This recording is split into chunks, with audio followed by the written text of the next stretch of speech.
खेल सिर्फ जिस्मानी मश्क नहीं बल्कि अखलाकी अक़दार की तरबियत गाह भी है। टीम वर्क हमें दूसरों के साथ मिलकर काम करना सिखाता है और भाईचारे के जज्बे को फ़रोग़ देता है। खेल के मैदान में हम हार जीत को कबूल करना सीखते हैं, जो सब्र और मुस्तकिल मिजाजी की बेहतरीन मिसाल है।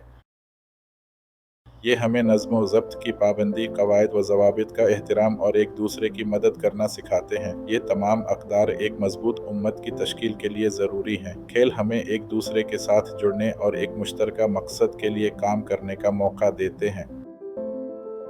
वालिदैन का किरदार बच्चों को खेलों की तरफ राग़िब करने में इंतहाई अहम है। इन्हें अपने बच्चों को जिस्मानी सरगर्मियों के लिए वक्त और मौक़े फ़राहम करने चाहिए। इन्हें खुद भी एक्टिव रहकर बच्चों के लिए एक मिसाल कायम करनी चाहिए। बच्चों को सिर्फ पढ़ाई पर ही नहीं बल्कि खेल कूद पर भी तवज्जो देने की तरगीब दें। वालिदैन को चाहिए कि वो बच्चों को मुख्तलिफ खेलों से मुतारफ़ करवाएं और उन्हें अपनी पसंद का खेल चुनने की आज़ादी दें। उनकी हौसला अफजाई करें, चाहे वो जीतें या हारें। ये उनमें खुद एतमादी और मुस्बत सोच पैदा करेगा।